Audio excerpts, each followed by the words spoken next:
औज़ु बिल्लाहि मिनश्शैतानिर्रजीम बिस्मिल्लाहिर्रहमानिर्रहीम। मेरा नाम डॉक्टर यूनुस है।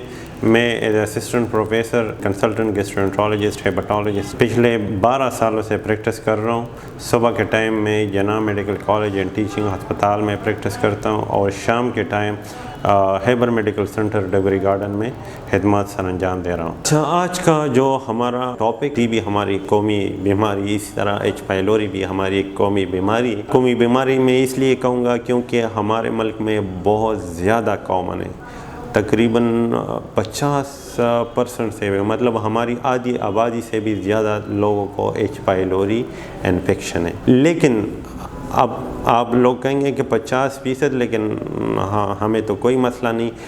तो एच पाइलोरी मौजूद होते हैं उनके बॉडी में, लेकिन उसने अपने जो अलामात होते हैं वो ज़ाहिर नहीं किए होते हैं, इसलिए अक्सर लोगों को पता नहीं होता। एच पाइलोरी असल में ये एक बैक्टीरिया जरासीम है। ये जरासीम जो एच पाइलोरी ये मैदे में मौजूद होता है, ठीक है, वहाँ ये पड़ा रहते हैं। लेकिन जब पड़ा रहता है और कुछ नुकसान नहीं करता तो मरीज़ को अलामात नहीं होते, फिर उसको पता ही नहीं होता।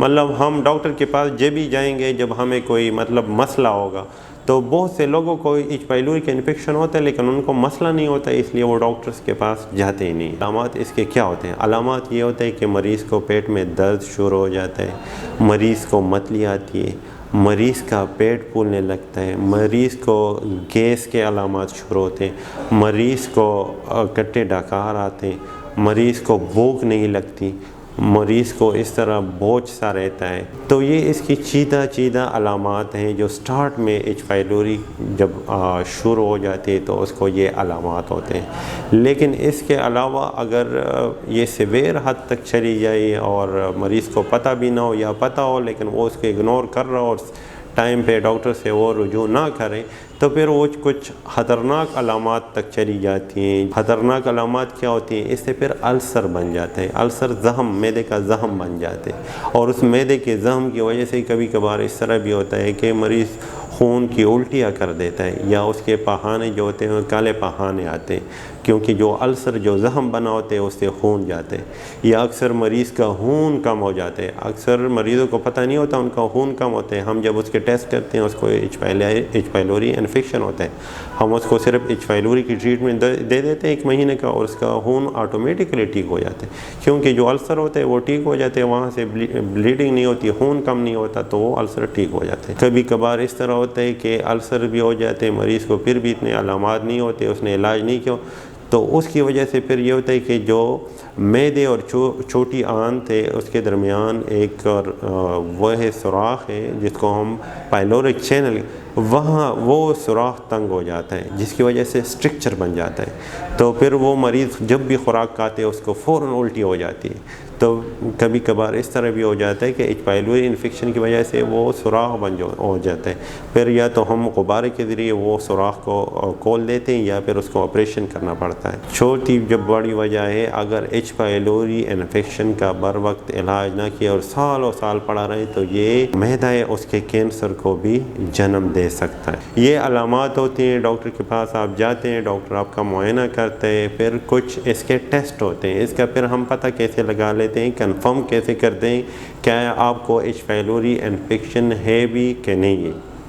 तो उसकी कुछ ब्लड टेस्ट होते हैं, कुछ हम पहाने में टेस्ट करते हैं और कुछ हम जो ब्रीदिंग है टेस्ट है, मतलब उसको मरीज़ को हम एक दवाई दे देते हैं और फिर उसको कहते हैं इसमें आप सांस लें, तो उसके सांस में हम कुछ चीज़ यूरिया ब्रेथ टेस्ट से कहते हैं, हम उसमें यूरिया लेवल चेक करते हैं। अगर वो बहुत ज़्यादा हो उससे भी हमें पता चलता है।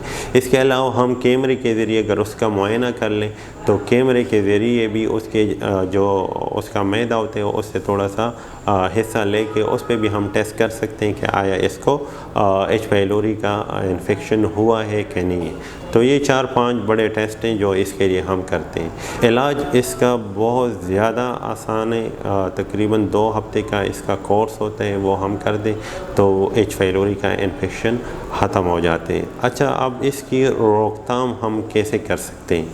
मतलब अगर किसी को खुशकिस्मत है और किसी को एच पाइलोरी का इन्फेक्शन ना है तो वो किस तरह ख़ुद को इससे रोक सकता है?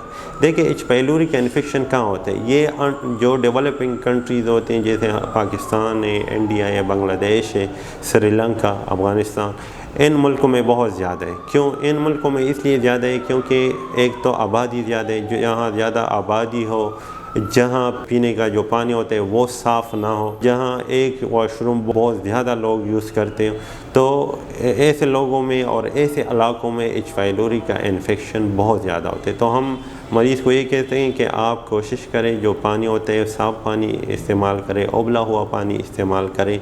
वॉशरूम जब भी आप अटेंड करें कोशिश करें साबुन से हाथ धोएं। अगर किसी के साथ खाना पीना हो उनको भी कहें कि क्योंकि अगर उसको एच पाइलोरी का इन्फेक्शन है, उसका लवाब आपके हाथ के साथ लग गया, इस तरह भी ये फैल सकते हैं। उसकी उल्टी अगर किसी जगह से लगी, उसके साथ आपका हाथ लग गया, या अगर उसने वॉशरूम अटेंड किया, उसने हाथ नहीं धोया और वो आके वो प्लेट वगैरह को टच कर ले, तो उस तरह से भी एच पाइलोरी का इन्फेक्शन आपको हो सकता है।